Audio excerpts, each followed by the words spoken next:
Unaikumbuka video ambayo ilikuwa inasambaa katika mitandao ya kijamii hasa TikTok ikiwaonesha wanawake waliokuwa katika shughuli, halafu kuna mmoja anaimba akiimba matusi akitaja sehemu za siri za mwanamke kwa kutukana, halafu ikatrendi sana. Sasa yamemkuta ya kumkuta, na hii ni baada ya kuwa ameitwa Baraza la Sanaa la Taifa BASATA, na huko wakawa na kikao naye, na kisha kuna maamuzi mazito ambayo yametoka. Atatakiwa kutojihusisha kabisa na shughuli zozote za sanaa kwa namna yoyote ile kwa muda wa miaka 3 kuanzia tarehe ya uamuzi huo, ambao uamuzi umetangazwa tarehe 21 ya mwezi wa 3 mwaka 2026, miaka 3. Lakini pia si hivyo tu, na atatakiwa kulipa faini ya shilingi milioni 3 ndani ya siku 14 kuanzia tarehe ya barua hiyo, yani tarehe 21 mwezi wa 3 mwaka 2024. Sasa BASATA wameandika barua na kusomea hapa: kufuatia kusambaa kwa clip ya video ya muziki isiyozingatia maadili ya Mtanzania,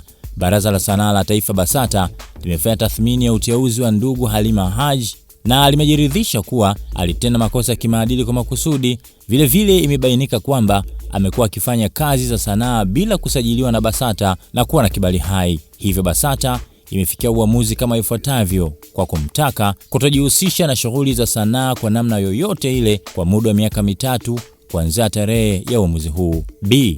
Kushusha kipande hicho cha video fupi kutoka kwenye mitandao na majukwaa ya kidijitali mara upokeapo barua hii. Na C. Kulipa faini ya shilingi milioni 3 ndani ya siku 14 kuanzia tarehe ya barua hii kwa kosa la kusambaza video fupi inayohudhurisha lugha ya matusi na lugha yenye kuvunja heshima ya mwimbaji, msikilizaji na mtazamaji.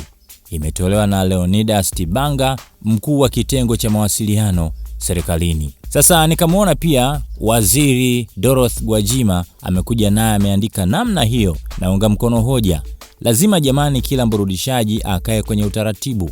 Vipaji bila utaratibu na staha ni majanga matupu na kukosa heshima mbele ya Mwenyezi Mungu, mtoa vipaji kwa utukufu wake. BASATA Tanzania, nyie kanyageni twende. Akamaliza hivyo. Haya yamemkuta alomkuta.